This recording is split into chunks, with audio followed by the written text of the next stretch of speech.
கர்நாடக பாஜக வட்டாரத்தில் கடந்த சில நாட்களாகவே அனல் அடிக்க தொடங்கியுள்ளது. இது அக்கட்சியின் மேலிடத்திற்கு கடும் நெருக்கடியையும் ஏற்படுத்தியிருக்கிறது. என்னதான் நடக்கிறது கர்நாடக பாஜகவில்?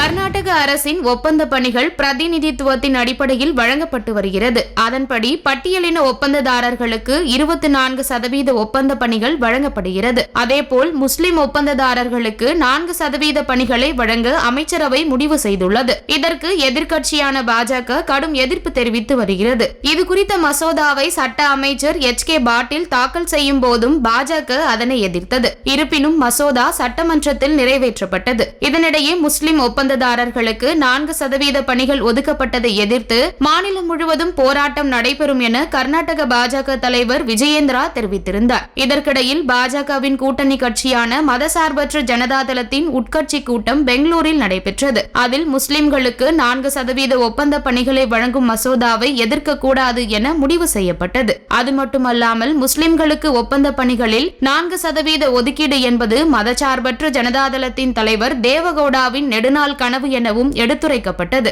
இதனைத் தொடர்ந்து முஸ்லிம்களின் இடஒதுக்கீட்டுக்கு எதிரான பாஜகவின் போராட்டத்தில் கலந்து கொள்வதில்லை என மதசார்பற்ற ஜனதா தளம் முடிவு செய்துள்ளது. ஏற்கனவே அரசியல் தலைவர்களை பாலியல் குற்றங்களில் சிக்க வைக்கும் ஹனி டிராப் விவகாரம் கர்நாடக அரசியலில் பரபரப்பை ஏற்படுத்தியுள்ளது. 48 MLA-க்களை குறிவைத்து ஹனி டிராப் முயற்சி நடந்துள்ளதாக குற்றச்சாட்டு எழுந்தது அம்மாநில சட்டமன்றத்தை கடும் அதிர்ச்சியில் ஆழ்த்தியது. இது பற்றி விரிவான விசாரணை நடத்த முதல்வர் சித்தராமையா ஒப்புக்கொண்ட போதிலும் CBI விசாரணை கேட்டு பாஜக MLA-க்கள் சட்டசபையில் போராட்டத்தில் ஈடுபட்டனர். வரம்பு மீறி நடந்து கொண்ட பாஜக MLA-க்கள் 18 பேரை 6 மாத காலத்திற்கு சபாநாயகர் சஸ்பெண்ட் செய்து உத்தரவிட்டார். வெளியேற மறுத்த பாஜக MLA-க்கள் குண்டுகட்டாக அவையிலிருந்து வெளியேற்றப்பட்டனர். இதற்கிடையில் முஸ்லிம்களுக்கான இடஒதுக்கீடு விவகாரத்தில் பாஜக மதசார்பற்ற ஜனதாதளம் இடையே மோதல் வெடித்திருப்பது கர்நாடக பாஜகவுக்கு பெரும் தலைவலியாக உருவெடுத்துள்ளது.